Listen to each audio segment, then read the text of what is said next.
मी कुडाळची आहे मूळची. सो माझं बेसिक ग्रॅज्युएशन पर्यंत तिकडे झालंय. मग मी बाबा वर्दम थिएटर्स नावाचा आमचा तिकडचा एक ग्रुप आहे, नाट्य संस्था आहे, ज्यामध्ये खूप चांगली दर्जेदार नाटकं केली जातात. खूप मोठ्या मोठ्या व्यक्ती येतात व्हिजिट करायला वगैरे. सो मग मी तिथे नाटकाची खरी सुरुवात केली. ओंकार भोजने तेव्हा आमच्याकडे गेस्ट डिरेक्टर म्हणून आला होता. खूप मजा केली आम्ही. खरं तर आमचं गुहागरला शूटिंग होतं. म्हणजे तिकडच्या लोकांनी मला डोक्यावर घेतलं लिटरली. त्यांचं असं झालं की नाही आता इकडे, मग जिकडे आम्ही असू तिथे असायचे, बघायला यायचे. कोकणात जाऊन फिश नाही खाल्लं तर काय. अर्थात आता चॅनेल बिनेल असा काही आता विषय राहिलेला नाही. पण पहिलं जे असतं ना की खरंच आपल्या मुलीला या फील्डमध्ये पाठवायचं. बाहेरची माणसं काय बोलतात यापेक्षा आपल्या घरातले आपल्या पाठीशी किती उभे आहेत आणि त्यांचा आपल्यावर किती विश्वास आहे ही गोष्ट खूप जास्त मॅटर करते. मलाही असंच वाटतं की माझा आजपर्यंतचा ऑडिशनचा एक्सपिरियन्स खूप घाणेरडा आहे. पण मी म्हणते की दुसऱ्याबद्दल वाईट बोलणं ना खूप सोपं असतं. कोणीही बोलू शकतं, पण दुसऱ्याबद्दल चांगलं बोलण्यासाठी गट्स लागतात.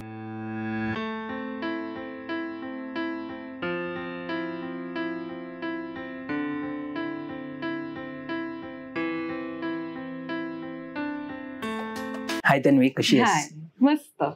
तुझं या पॉडकास्ट मध्ये स्वागत आहे. आज आपण तुझ्या आतापर्यंतच्या प्रवासावरती गप्पा मारणार आहोत. तुझे सुरुवातीचे दिवस कसे होते? म्हणजे ज्यावेळी तू स्कूल कॉलेजमध्ये होती त्या दिवसांबद्दल जरा सांग. ते दिवस माझे खूपच अभ्यासू होते म्हणेन मी. म्हणजे आपली शाळा, आपले क्लास शाळेनंतर, आणि माझा आम्ही 7 जणींचा आमचा ग्रुप होता मैत्रिणींचा. सो असं खूप जास्त अभ्यासावरच लक्ष केंद्रित करून वगैरे अशी होते मी तेव्हा. काहीच कल्चरल ऍक्टिव्हिटीज नाहीत. म्हणजे स्कूल गॅदरिंग मध्ये सुद्धा कधी मी पार्टिसिपेट केलं नव्हतं. सो इतकं अभ्यासू होते. आणि तुझं शिक्षण कुठे झालं? मी कुडाळची आहे मूळची. सो माझं बेसिक ग्रॅज्युएशन पर्यंत तिकडे झालंय आणि त्यानंतर मास्टर्स साठी मी पुण्यात आले. ओके. आणि मग तुझा अभिनयातला प्रवास कसा सुरू झालाय? खरं तर ग्रॅज्युएशनला असताना आपल्याला त्या कल्चरल ऍक्टिव्हिटीज असतात ना, सो त्यात मी एकदा पार्टिसिपेट केलं. म्हणजे असं मला माहितीही नव्हतं की मी कधी करेन, कारण कधी स्टेजवरच गेलेली नाही. सो घेतला भाग आणि ग्रुप छान होता आमचा. आणि तेव्हा फर्स्ट इयरला असताना आपल्याला इंटर कॉलेजिएट जी कॉम्पिटिशन असते कल्चरल सगळ्या, तर त्यामध्ये स्किट चा एक विषय होता. एक स्किट सादरीकरण पण असतं. आणि मला सांगायला खूप आवडतंय, छान वाटतंय की ओंकार भोजने तेव्हा आमच्याकडे गेस्ट डिरेक्टर म्हणून आला होता. आणि आमचं असं झालं की अरे वा, ओंकार दादा, आणि त्याने ते छान स्किट आमचं डिरेक्ट केलं. आणि मग कुठेतरी आवड निर्माण झाली, कारण तो खूप उत्तम अभिनेता आहे. आणि म्हणजे तिथून थोडीशी सुरुवात झाली. आणि मग मी बाबा वर्दम थिएटर्स नावाचा आमचा तिकडचा एक ग्रुप आहे, नाट्य संस्था आहे, ज्यामध्ये खूप चांगली दर्जेदार नाटकं केली जातात. खूप मोठ्या मोठ्या व्यक्ती येतात व्हिजिट करायला वगैरे. सो मग मी तिथे नाटकाची खरी सुरुवात केली. आणि मग ती आवड निर्माण झाली. मग स्पर्धांमध्ये मिळालेलं यश, असं मग ते वाढत गेलं. आणि मग मी त्यामध्येच मास्टर्स केलं. अरे वा वा, छान. आणि मग कमर्शियली असं पहिलं काम कोणतं केलं? पहिलं काम मी प्रकाश कुंटे सरांची फिल्म आली होती आता कलरफुल, जी आता येऊन गेली, त्यामध्ये एक कॅमिओ केला होता. सो ते माझं ऍक्च्युली कमर्शियल असं पहिलं काम. म्हणजे त्या आधी पण अगदी बारीक सारीक कामं केली आहेत, कुठेतरी एक एंट्री वगैरे असं केलंय, पण ते आता मलाच शोधावं लागतं की मी कुठे गेले. सो मी ते काउंट नाही करत असं काम, असं मी हे नक्की म्हणते. अच्छा. आणि मग टेलिव्हिजनवरची तुझी जी पहिली सिरियल आलेली ती या फिल्म नंतर आली. म्हणजे फिल्म आता रिलीज झाली, पण मी फिल्म आधी केली होती. आणि त्यानंतर लगेचच मला पाहिले ना मी तुला ही मालिका मिळाली झी मराठीवर. त्याची पण मी अशीच ऑडिशन दिली वगैरे आणि झालं सिलेक्शन. मग दुसरी. मग तो एक्सपिरियन्स कसा होता पहिल्या मालिकेचा? खूप कमाल होता, कारण मला मालिका विश्वाची अशी, म्हणजे अर्थात मी केलंच नाही होतं कमर्शियल काम असं कुठलं, जस्ट शिकले होते नाटक आणि मग बाहेर पडले होते कामं मिळवण्यासाठी. सो तो एक्सपिरियन्स खूप इंटरेस्टिंग होता. कारण कसं होतं ना, त्यावेळेला घराघरात, माझ्या घरात तर खूप होतं, माझ्या वडिलांचं होतं की तुला ना छान, तेव्हा आपल्याकडे पूर्वी अल्फा मराठी होतं झीचं वगैरे, तेव्हा गौरव असायचे ना, ते अल्फा गौरव किंवा ते घरात ती एक वाईब होती फुल. आणि मग त्यामुळे असं वाटत होतं की आपल्याला पण असं कधीतरी अचीव्ह करायचंय, मला पण या चॅनेलवर दिसायचंय. आणि मग घरच्यांना ते कौतुक होतं आणि त्यात ते झी मराठीचं मिळालं म्हटलं, ते खूप खुश झाले होते. अर्थात आता चॅनेल बिनेल असा काही आता विषय राहिलेला नाही, आपण सगळीकडे इक्वली काम करतो सगळ्या पद्धतीने आणि योग्य पद्धतीनेच काम होतात. बट हा तेव्हा ते जरा जास्त अप्रूप वाटलं होतं पहिल्या कामाचं. पण मग घरच्यांचा सपोर्ट कसा होता? माझ्या बाबांचा सपोर्ट मला जास्त होता म्हणेन. अर्थात माझ्या पूर्ण फॅमिलीचा सपोर्ट आहे मला. पण पहिलं जे असतं ना की खरंच आपल्या मुलीला या फील्डमध्ये पाठवायचं, आणि विशेषतः मी ज्या भागातून आली आहे तिथे जेव्हा मी सुरुवात केली तेव्हा एवढं बोललं जात नव्हतं किंवा एवढी ओपनली कोणी कामं करत नव्हतं. म्हणजे बरेच कलाकार आलेत आणि बऱ्याच कलाकारांनी खूप मोठं काम केलंय, पण तरीही आपल्या मुलीला डिरेक्टली पाठवायचं जिला काहीही फॅमिली बॅकग्राऊंड नाही, घरातल्यांना फारशी या फील्ड बद्दल काही माहिती नाही, तरी तिला जाऊ द्यायचं का, असं घरातले खूप जास्त मला ओव्हर प्रोटेक्टिव्ह होत होते काही बाबतीत. पण माझ्या वडिलांनी माझ्या कल्चरल ऍक्टिव्हिटीज मधलं काम बघितलं होतं आणि त्यांना असं वाटलं की नाही ही करेल, तनू करणार. सो त्याने मला खूप जास्त सपोर्ट केला आहे. ओके. पण अजूनही काही ठिकाणी असं आहे की घरचे सपोर्ट नाही करत, स्पेशली मुलींना की या फील्डमध्ये येण्यासाठी, तर त्यांना तू काय सांगशील? कसं आहे ना, बाकी बाहेरची माणसं काय बोलतात यापेक्षा आपल्या घरातले आपल्या पाठीशी किती उभे आहेत आणि त्यांचा आपल्यावर किती विश्वास आहे ही गोष्ट खूप जास्त मॅटर करते. तुम्ही ज्या क्षेत्रात काम करता त्याच्यात 10 जण बाहेरची कशीही असू देत, पण जेव्हा तुमची फॅमिली तुमच्या पाठीशी आहे ना तेव्हा एक वेगळं बळ मिळतं आपल्याला, तेव्हा आपण 4 चांगल्या गोष्टी करू शकतो. सो मला असं वाटतं की येस, प्रत्येक फॅमिलीने करावं आपल्या मुलालाही सपोर्ट, मुलीला सपोर्ट, तिच्या आवडीनुसार तिला पुढे जाऊ द्यावं. कारण ज्याच्यात आपल्याला आवड आहे, ज्याच्यात आपण कष्ट करण्याची आपली तयारी असते, त्या क्षेत्रात जर कोणी आपल्याला सपोर्ट केलं तर आपण जास्त उल्लेखनीय कामगिरी करू शकतो असं मला. बरोबर. त्यानंतर तू आता एक लीड सिरियल करते, भाग्य दिले तुम्हाला, तर त्याबद्दल काय सांगशील? म्हणजे हळूहळू सुरू झाली माझी, म्हणजे ऍक्च्युली ज्या पद्धतीने हळूहळू प्रवास सुरू व्हावा, मला असं वाटतं की माझ्या करिअरचा प्रवास तसाच सुरू झालाय. म्हणजे मी आधी एक अर्थात ती फिल्म आत्ता आली पण मी त्यामध्ये काम केलं, त्याच्या आधी बारीक सारीक केली होती खूप, जी मला आता सांगता येणार सांगितली तरी तुम्हाला कळणार नाही की त्यात ही होती. बरोबर. आणि त्यानंतर एक ब्रेक मिळाला, त्यानंतर ती मालिका बघून कामातून काम बोलतो म्हणतो आपण, कामच बोलतो, कामातनं काम मिळत जातं. बरोबर. तसं काहीच झालं. त्या मालिकेनंतर ही मालिका मिळाली, भाग्य दिले तू मला, आणि येस ही खूप छान चालली, लोकांचं भरभरून प्रेम मिळालं. ओव्हरऑल एक्सपिरियन्स कसं आहे या मालिकेबद्दल? खूप छान आहे. खरं तर मला कमाल वाटते की ही मालिका म्हणजे जनरली इंडस्ट्रीतलेही काही मोठी माणसं आहेत त्यांच्याकडूनही या मालिकेसाठी खूप चांगला मला रिस्पॉन्स मिळाला, त्यांचा प्रतिसाद खूप चांगला होता, त्यांच्या कॉमेंट्स खूप चांगल्या होत्या. आणि हे जास्त कौतुकास्पद वाटलं की सुलोचना दिदींनी सुद्धा आमची मालिका बघितली आणि आम्हाला निवेदिता ताईंकडून ते कळलं की अरे त्यांना ही मालिका आवडते. म्हणजे एवढ्या मोठ्या दिग्गज लोकांनी ती पाहिली मालिका, घराघरात पोहोचली. जनरली असं होत नाही की कोणी मालिका बघून सांगतं की अरे ही मालिका मला आवडते किंवा ह्यातल्या या कॅरेक्टर्सचं काम आवडतं. बरोबर. आपण एखादी फिल्म बघतो आणि त्यावर जनरली बोलतो. पण मला ही गोष्ट खूप जास्त आवडली आणि हे मी या प्रोजेक्टचं यश म्हणते की येस, हे प्रोजेक्ट इतकं छान होतं. त्या रायटर्सनी, त्या डिरेक्टरनी, अख्ख्या टीमने खूप छान प्रोजेक्ट ते बांधलं, त्यामुळे त्याला इतकी चांगली दाद मिळाली. तू कोणतेही कॅरेक्टर आलं तुझ्याजवळ की त्याला तू अप्रोच कसं करतेस? मग त्यासाठी तू काही वेगळी तयारी वगैरे करतेस का? तयारी म्हणजे खरं सांगायचं झालं तर अजून एवढी अशी कॅरेक्टर्स माझ्या पदरात पडली नाहीयेत की मी ज्याच्यावर काहीतरी आउट ऑफ द बॉक्स जाऊन काहीतरी वेगळं काम करेन. नक्कीच नाटकात मी खूप वेगवेगळ्या पद्धतीची कामं केली आहेत. अर्थात नाटक आपण कोणाला आता दाखवू नाही शकत, ते प्रयोग झाले होऊन गेले.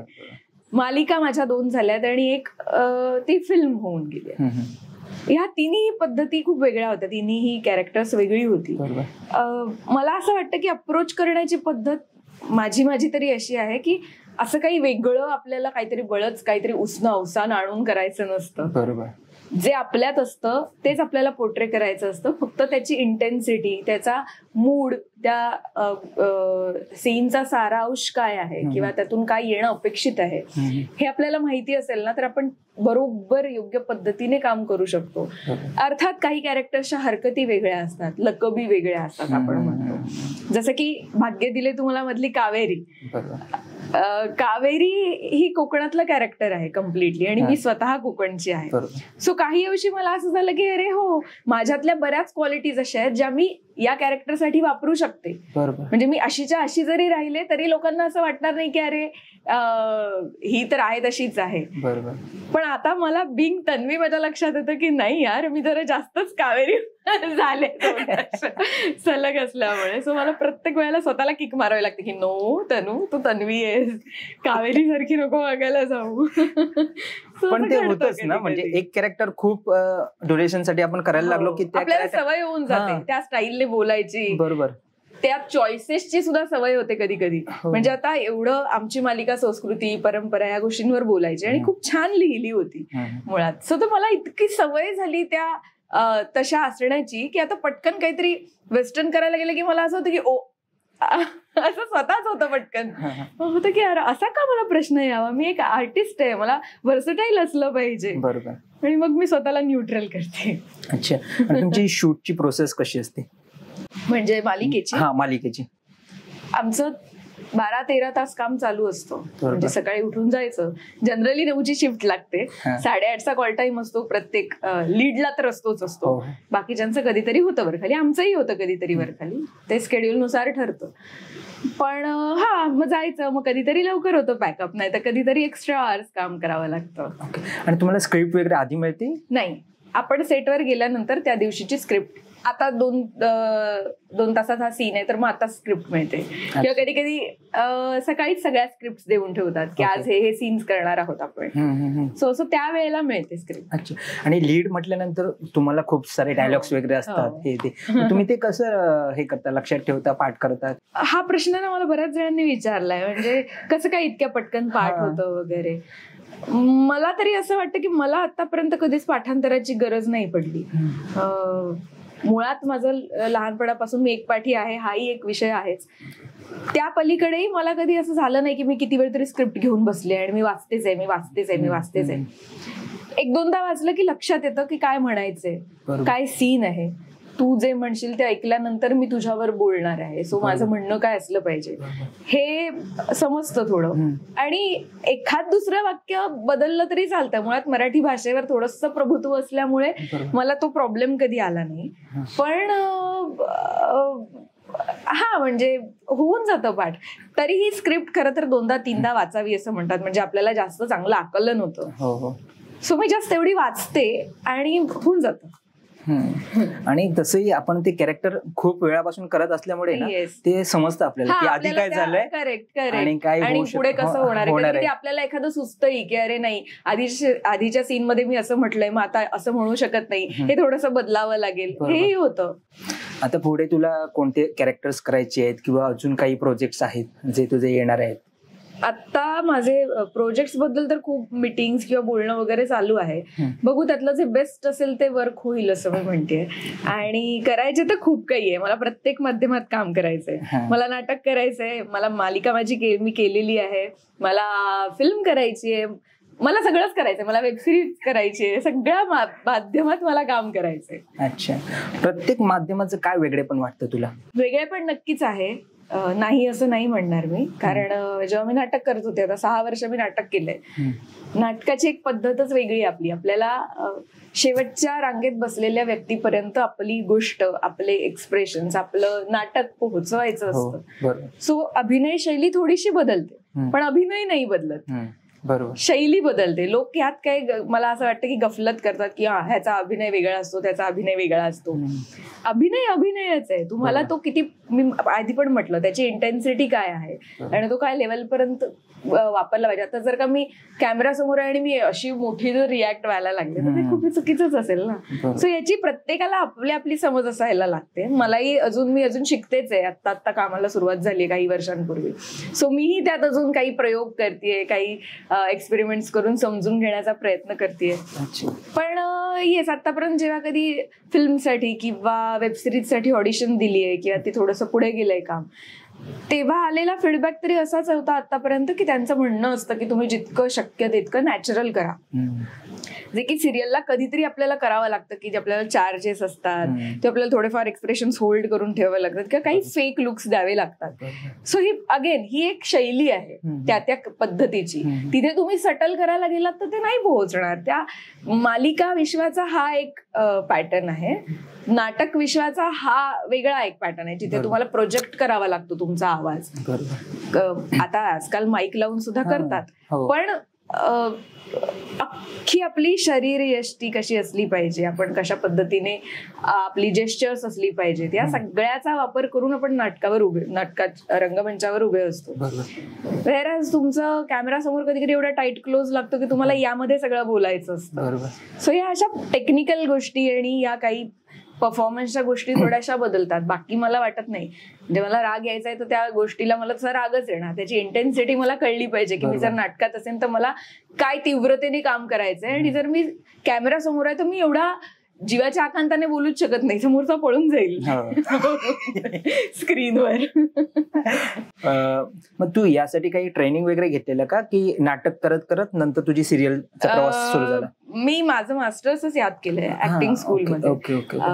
आणि हा ट्रेनिंग म्हणजे काय, बेसिकली तुम्हाला हेच शिकवलं जातं. असं तिथे कोणी सांगत नाही की अरे आता तू एकच भुवईवर उचल, याला तू थोडंसं हसलं पाहिजे, असं कोणीच नाही काही तिकडे पर्टिक्युलर हे करत. तुम्ही स्वतः ग्रो करता स्वतःला. पुस्तकं वाचणं असेल किंवा वेगवेगळ्या पद्धतीचे सीन्स करून बघणं असेल, ऑब्झर्वेशन असेल आजूबाजूच्या लोकांचं, यातून आपल्याला थोड्याशा लकबी म्हणा किंवा काही गोष्टी समजत जातात आणि त्यातून ना थोडी मदत मिळते. आता जसं मी कावेरीचं म्हटलं, कावेरीचं कॅरेक्टर आल्यानंतरच मला पटकन बऱ्याचदा काय होतं, मला माझी आई दिसते.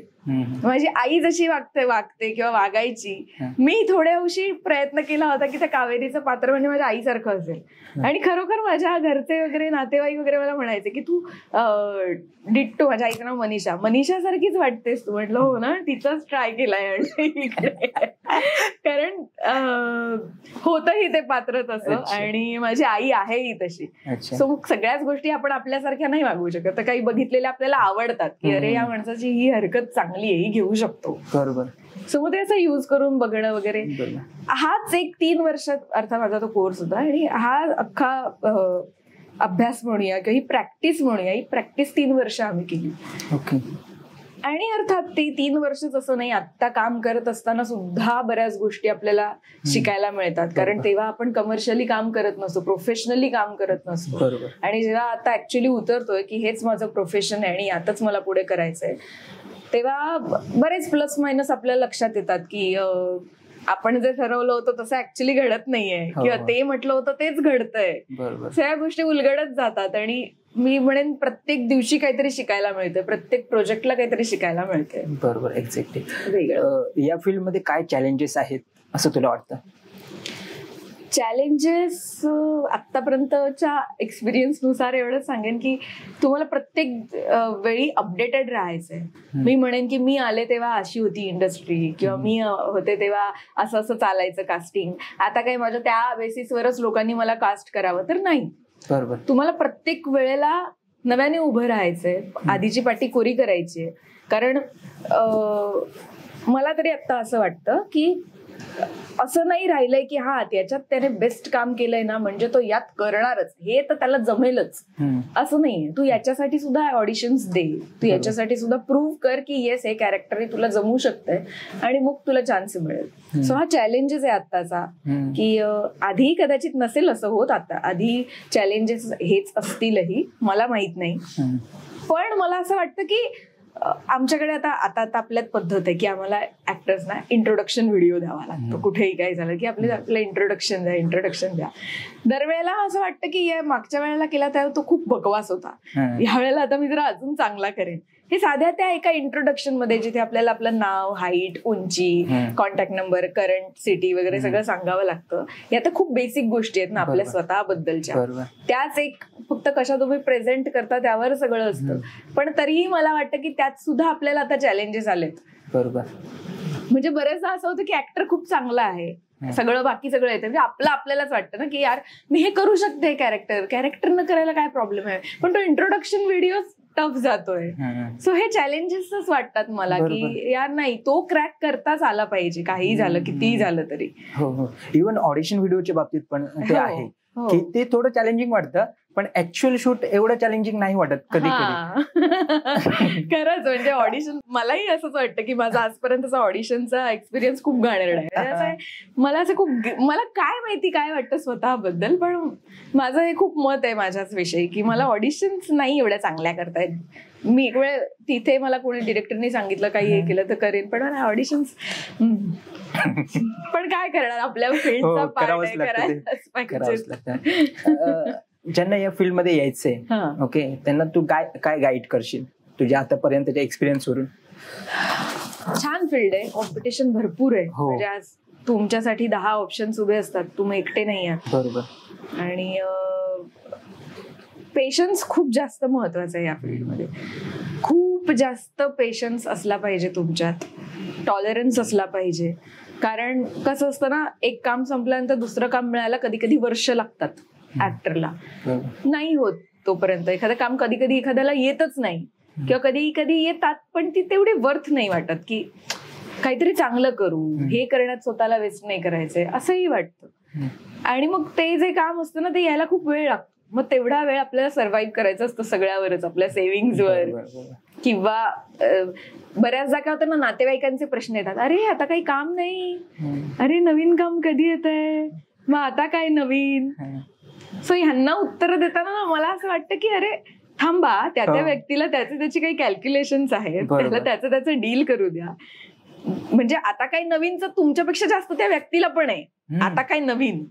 पण ते विचारल्यामुळे एखाद्याचं फ्रस्ट्रेशन वाढू शकतं, ऍडिशनल प्रेशर होतं ते. हा एक्झॅक्टली. सो त्यांनी पण थोडंसं सिंक इन केलं पाहिजे की हा एक प्रोजेक्ट संपलंय, आता जातील काही महिने, आणि त्याचं कॅल्क्युलेशन त्या व्यक्तीने केलं असेल, येईल दुसरं काम चांगलं बघूनच ते करेल. बरोबर बरोबर. नाहीतर कामं खूप आहेत, तसं बघितलं तर उद्या म्हटलं तर उद्या आपण काम करू शकतो, पण ते करायचंय का, बरोबर हे इम्पॉर्टंट आहे ना. आणि आता तू एक लीड केलंय ना, तू त्याच लेवलची कामं बघशील. एक्झॅक्टली. म्हणजे असं नाही की मला आता काही वाईट कामं येत आहेत किंवा काही, बिलकुल नाही, टचवूड चांगलीच कामं आहेत. पण बघू, काही गोष्टी कधी असतात, कधी वर्क होतात, कधी पैशांमुळे वर्क नाही होत, कधी कामाच्या पद्धतीमुळे वर्क नाही होत, किंवा कधी कधी कॅरेक्टर आपल्याला आवडत नाही. अशा बऱ्याच गोष्टी असतात, छोट्या छोट्या सुद्धा गोष्टी असतात. सो बघू, त्यातलं जे बेस्ट असेल ते करावं. ऍक्टिंग व्यतिरिक्त तू काय करतेस, म्हणजे काही हॉबीज वगैरे तुझ्या? मी बॅडमिंटन खेळायचे. सो म्हणजे मी जेव्हा 12th मध्ये होते तेव्हा आमचा ग्रुप, आम्ही इंटर कॉलेजिएट अर्थात इंटर स्कूल, तेव्हा बॅडमिंटन कॉम्पिटिशनला गेलो होतो आणि तेव्हा डिस्ट्रिक्ट लेवलला जिंकले होते माझा ग्रुप. मुळात आमचं पूर्वी बॅडमिंटन कोर्ट होतं स्वतःचं, आणि माझी फुल फॅमिली किंवा आमच्या तिकडेच कुडाळ साईडचेच बरेच लोक असे, आमचा एक क्लब होता झाला. सो आम्ही सगळे बॅडमिंटन खेळायचो आणि प्रॉपर अगदी काय म्हणतात ते, असं तसं काही नाही, जसं कोर्ट असलं पाहिजे त्याच पद्धतीने ते कोर्ट करून घेतलं होतं. तसंच ते नेट, तीच सगळ्यांकडे रॅकेट्स वगैरे योनेक्सची, इतकं अगदी पर्टिक्युलर. आम्ही चॅम्पियन्स, हे पण क्लब चॅम्पियन्स ट्रॉफी सुद्धा ठेवायचो तेव्हा. सो मी जवळपास 7वी पासून 12वी पर्यंत, 6वी पासून 12वी पर्यंत रोज बॅडमिंटन खेळले, रोज कॉम्पिटिशन्स खेळायचे. आणि नंतर बदललं ते, कॉलेज सुरू झालं आणि मग वेळ नाही मिळाला. पण तेव्हा ती चॅम्पियनशिप मी जिंकले होते छोटीशी. मी भाग स्तराला गेलो होतो पण काही झालं नाही मग. ओके. तू ऍक्ट्रेस नसतीस तर दुसरं काय केलं असतं करिअर म्हणून? हा विचार मी आता नाही करत. म्हणजे खरंच, म्हणजे मला जेव्हा माझं ठरलं की मला हेच प्रोफेशन निवडायचंय, त्यानंतर मी असा कधीच विचार नाही केला की मी काय ठेवू बॅकअपला, काहीतरी वेगळं असलं पाहिजे, हे जर वर्क नाही झालं तर, असं नाही. जेव्हा मी ठरवलं त्यानंतर मी कम्प्लिटली याच क्षेत्रासाठी आता हालचाल करते, धावपळ करते. जे काही माझं हार्डवर्क असेल ते मी फक्त याच दृष्टीने करते की येस, मला उद्या ऍक्ट्रेस म्हणूनच राहायचंय आणि त्यासाठीच काम करायचंय, हार्डवर्क करायचंय. पण जेव्हा हे ठरलं नव्हतं, जेव्हा मी ग्रॅज्युएशनला होते तेव्हा मात्र माझं ठरलं होतं की मला प्रोफेसर व्हायचंय. अच्छा. कारण मी BSc फिजिक्स केलं होतं, मला फिजिक्स विषय खूप आवडायचा. सो माझ्या घरच्यांचंही असं होतं की हा चालेल, ही आता MSc फिजिक्स करेल, पुढे सेटनेट देईल आणि छान प्रोफेसर म्हणून लागेल. आणि माझाही कल त्या दृष्टीने होता. पण मध्येच हे सगळं घडलं आणि हे सगळं बदललं. सो ते जर नसते तर कदाचित त्या वेळेला प्रोफेसर होण्यासाठी ट्राय केलं असतं, पण त्यानंतर नाही. जेव्हा हे ठरलं त्यानंतर हेच. आणि प्रोसेस पण एन्जॉय करायला लागलीस. हो, नक्कीच. शेवटी म्हटलं तसं प्रत्येकाकडे पेशन्स पाहिजे. मग याचा प्रश्न की तो असला तरच या, नाही तर लोक काय होतं ना, काही वेगळ्या पद्धती सुद्धा मग अवलंबितात ज्या त्यांनी नाही घेतल्या पाहिजे. चुकीचे डिसिजन्स घेतात किंवा, आणि हे खरंच खूप टफ आहे या फील्डमध्ये की आपल्याला नाही जमत की आपल्याकडे एक महिना काम नाहीये ना, तर आता काय करायचं. नाही, कारण ती एक भूक असते की in front of the camera जायची, सतत असायची की नाही येस मला आता हे काम झालं की हे करायचंय. किंवा डेली सोपमुळे विशेषतः काय होतं ना, रोज तुम्ही सेटवर जाता, रोज कॅमेरा फेस करायला मिळतो, आणि ह्याच्यासारखं दुसरं सुख काहीच नाहीये की एखाद्या ऍक्टरच्या समोर रोज कॅमेरा आहे आणि त्याला रोज काहीतरी काम करायला मिळतंय. सो ते जेव्हा अचानक थांबतं तेव्हा कधी कधी वाटतंही की नाही काय करायचं. बऱ्याचदा काही ठिकाणी नकार सुद्धा येतो कामाकडून की नाही होत नाहीये हिचं कास्टिंग, किंवा कधी कधी होतं की अरे खूपच आवडलं पण मग ते आपल्याला करायचं नसतं. सो ही कम्प्लीट एक मेंटल जर्नी सुद्धा आहे म्हणेन मी. आणि त्यावेळेला त्यांच्या पेरेंट्सनी त्यांना सपोर्ट करावा, आणि तसं असेल तर नक्की या फील्डमध्ये. आणि काही लोक डिप्रेशन मध्ये पण जातात, तेच म्हणायचं मला. त्यामुळे ते चुकीचा मार्ग निवडतात. एक्झॅक्टली. तुम्हाला सतत काहीतरी प्रोडक्टिव्ह करायचंही असतं, आणि जर ते मिळत नसेल ना तर एक वेगळं डिप्रेशन आपल्याला येतं की अरे काय मी कमी पडतोय का, मी नाहीच आहे का फिट या फील्डसाठी, असंही आपल्याला वाटायला लागतं. आणि ते की खूप नॅचरल आहे आणि होऊ शकतं. सो त्याच्याशी स्वतःला डील करता आलं पाहिजे. तेवढं स्ट्रॉंग आपण असलंच पाहिजे. ट्रोलिंगसाठी स्ट्रॉंग असलंच पाहिजे. लोक काही म्हणतात त्याकडे किती दुर्लक्ष करावं आणि ते किती पर्सनली घ्यावं, बरोबर, हेही समजलं पाहिजे. त्याकडे तू कसं बघतेस, म्हणजे ट्रोलिंगकडे? टचवूड अजून तरी मला असं कोणी केलं नाहीये आणि करूही नाही. पण हा, आता म्हटलं तसं की हा एक भाग आहे या फील्डचा, आणि ऍक्टर्स खूप सॉफ्ट टार्गेट्स असतात, इझी टार्गेट्स असतात, पटकन काही बोलू शकतो त्यांना. कोणाच्या मनात वर्षानुवर्षाचं साठलेलं फ्रस्ट्रेशन असतं, काढण्यासाठी कोणीतरी व्यक्ती लागते, बरोबर, मग तिच्यावर काढतात. पण मी म्हणते की दुसऱ्याबद्दल वाईट बोलणं ना खूप सोपं असतं, कोणीही बोलू शकतं, पण दुसऱ्याबद्दल चांगलं बोलण्यासाठी गट्स लागतात. सो वाईट कमेंट्स करणं आणि हे करणं याच्यात काही मोठी कामगिरी नाहीये. आपण जर माणूस म्हणून चांगले असू तर एखाद्याबद्दल दोन गोष्टी चांगल्या बोलून बघाव्यात, बरोबर, त्याच्यासाठी मोठं मन लागतं आणि ते फार कमी लोकांचं असतं. सो हे सगळे काही ट्रोलर्स आहेत त्यांनी आत्मपरीक्षण करावं की आपण कुठल्या कॅटेगरीत आहोत. निवेदिता मॅडम सोबत शूटचा पहिला दिवसचा एक्सपिरियन्स कसा होता? खरं तर पहिला दिवस म्हणजे मला आठवतोय आमचं प्रोमो शूट होतं ते सिरियलचं, आणि तेव्हा पहिल्यांदा मी त्यांच्याबरोबर काम करणार होते. खूप जास्त असं दडपण आलं होतं की अर्थात सुपरस्टार आहेत त्या एवढ्या मोठ्या, आणि आपण त्यांच्याबरोबर काम करायचंय. बरं, मी तर आता इंडस्ट्रीत आले, 1-2-3 प्रोजेक्ट झाले होते ऑलरेडी फक्त, आणि त्यानंतर अशा व्यक्तीबरोबर काम करायचं, आपलं काही चुकेल का, आपल्याला जमेल ना, हे खूप प्रश्न असतातच मनात. त्यामुळे ती धाकधूक होती की बाप रे, रोज यांच्याबरोबर काम करायचंय. पण ना मला यात खूप एक चांगली गोष्ट वाटते की त्या खरंच त्याच्या मोठ्या आहेत की त्यांनी ते कधी भासवू नाही दिलं. त्यांनी असं कधीच नाही जाणवू दिलं की मी इथली सुपरस्टार आहे किंवा मी मोठी आहे. त्या तितक्याच आपुलकीने, प्रेमाने, आणि लिटरली अगदी काय म्हणतात ते, घरातली एखादी मोठी व्यक्ती असते ना तशी त्या सगळ्यांसाठीच होत्या. सो ते जाणवूच नाही दिलं. म्हणजे कसं असतं ना, एखाद्या व्यक्तीला आपलंसं करून घेता यावं लागतं, आणि ते त्यांनी खूप चांगल्या पद्धतीने केलं. त्यामुळे मला काय, विवेकला काय, कोणालाच आम्हाला असं दडपण नाही आलं की बापरे, हे जे मी म्हणते ना, मी उत्तमरित्या काम करता आलं त्यांच्या बरोबर. आणि अर्थात याचं फुल क्रेडिट त्यांनाच आहे. ते तितक्या छान आहेत. शेवटी ते टीमवर्क आहे ना, समोरच्याला कम्फर्टेबल करता आलं पाहिजे. एक्झॅक्टली. पण असतो काय, आता मला माहित नाही, मी एवढ्या खूप मोठ्या लोकांबरोबर काम केलं नाही, पण जेवढं ऐकलंय तेवढं असतो काही लोकांना आपलेपणा, मोठेपणाचा आहे, पण त्यांना अजिबातच नाहीये. सो मला आवडलं, मला मजा आली. अरे वा, खूप छान. सिरियल शूटच्या वेळचे काही आठवणी जे तुमच्या कायम लक्षात राहतील? बऱ्याच आठवणी आहेत. म्हणजे आता काय 2 वर्षाचा पिरियड आहे अर्थात. खूप मजा केली आम्ही. खरं तर आमचं गुहागरला शूटिंग होतं. पहिले काही म्हणजे आम्ही मध्ये मध्ये जाऊन करून यायचो, कारण मी कावेरीचं कॅरेक्टर करायचं आणि ती मूळची गुहागरची होती. सो आम्ही ऍक्च्युली गुहागरमध्ये शूटिंग करायचो. आणि पहिल्यांदा जेव्हा सिरियल ऑन एअर गेली नव्हती, सो आधी शूटिंगला सुरुवात होते ना, सो तेव्हा गुहागरला गेलो होतो. आणि तेव्हा कावेरी मुळात शिक्षिका होती, सो शाळेतल्या मुलांना शिकवायचे वगैरे सीन्स होते. गावात सायकलवरून फिरायचे सीन्स होते. तर तेव्हा लोकांना माहिती नव्हतं की काय सिरियल आहे आणि काय. तेव्हा सगळे असे क्युरियस बघायचे आमच्याकडे की अच्छा शूटिंग चाललंय ते चाललंय. जेव्हा आम्ही दुसऱ्या महिन्यात सिरियल सुरू झाली, ऑन एअर गेली, आणि नंतर आम्ही जेव्हा दुसऱ्या महिन्यात तिकडे गेलो त्यानंतर बापरे, म्हणजे तिकडच्या लोकांनी मला डोक्यावर घेतलं लिटरली. त्यांचं असं झालं की नाही आता इकडे, मग जिकडे आम्ही असू तिथे असायचे, बघायला यायचे वगैरे. आणि बरेच म्हणजे आमच्या आता टीम मध्ये काही जण होते ज्यांना फिश वगैरे आवडायचं, आणि कोकणात जाऊन फिश नाही खाल्लं तर काय. सो तिथे ज्या फिश घेऊन बसलेल्या असायच्या बायका, त्यांनी यांना बऱ्याचदा फुकटमध्ये काही किलो मासे वगैरे दिले होते की जा तुम्ही घेऊन जा, बनवून खा वगैरे. इतकं ते प्रेम, म्हणजे फार कमाल वाटली की अरे.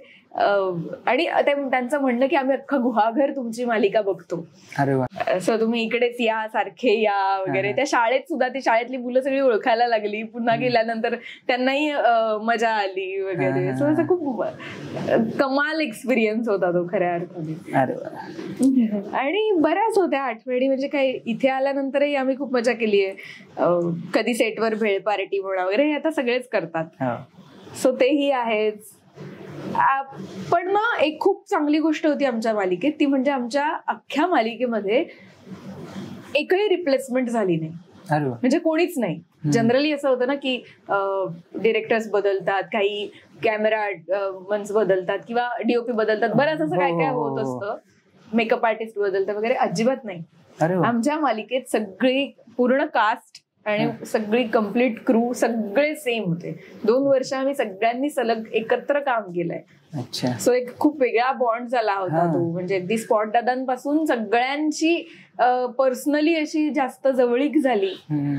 जनरली असं होतं ना की आपल्याला नावही माहित नसतात कोणाकोणाची, ती काम करतात, येतात, जातात. पण इतकी वर्ष आणि सेम हे असल्यामुळे ती एक अख्खी ना त्या कॅरेक्टरची जर्नीच होती जवळपास, की लग्न आधीपासून ते अगदी लग्न झाल्यानंतर अगदी बाळ होईपर्यंत ची पूर्ण जर्नी होती ना ती. सो एवढा लॉंग पिरियड एखाद्या कॅरेक्टरचा आपल्याला जगायला नाही मिळत इतर कुठल्या माध्यमात, जो की मालिकेमध्ये मिळतो. जेव्हा ऍक्च्युली ती जर्नी सुरू झाली आणि जेव्हा ऍक्च्युली ती कावेरी प्रेग्नंट राहिली, तेव्हा मला असं कुठेतरी विचार केला, तर वाटलं की अरे केवढा प्रवास होता हा. 2 वर्ष आपण करतोय. लग्न आधीचं ते सायकलवरून फिरणं वगैरे वगैरे, नंतर लग्नानंतर, म्हणजे जसं ना रायटर्सची कमाल आहे ही. कारण एव्हरीडे तुम्ही लिहिता प्रत्येक सीन, त्या कॅरेक्टरचा हळूहळू होत जाणारा चढता ग्राफ जो आहे तो. म्हणजे आता मी जेव्हा पहिला एपिसोड बघते ना, तेव्हा मला असं वाटतं की आई शपथ, खरंच हा ग्राफ असा गेलाय. असं वाटत नाही की काहीतरी बळच केलंय. बरोबर. आणि ऍक्टिंग फील्डची ही एक गंमत आहे की तुला ना शिक्षिका व्हायचं होतं. इकडे मिळालं. वेगवेगळे म्हणजे कॅरेक्टर जगता येतात. नक्कीच. आणि एकच कॅरेक्टर कधी काय होतं की आपण 2 वर्ष काय एकच कॅरेक्टर करतो, पण नाही यार, हे असं कुठलंच कॅरेक्टर जगायला नाही मिळणार की त्याचं पूर्ण जर्नी आपल्याला अनुभवता येईल. सो एक छान आहे. हो, थँक्स तन्वी, तू पॉडकास्ट साठी वेळ दिला. तुला एनपी क्रिएशनच्या टीम कडून खूप साऱ्या शुभेच्छा. थँक्यू सो मच, तुम्ही मला इथे इन्व्हाइट केलं. थँक्यू. आमच्याकडून तुला एक ही छोटीशी भेट वस्तू. Thank you so much. Welcome. Yes, thank you.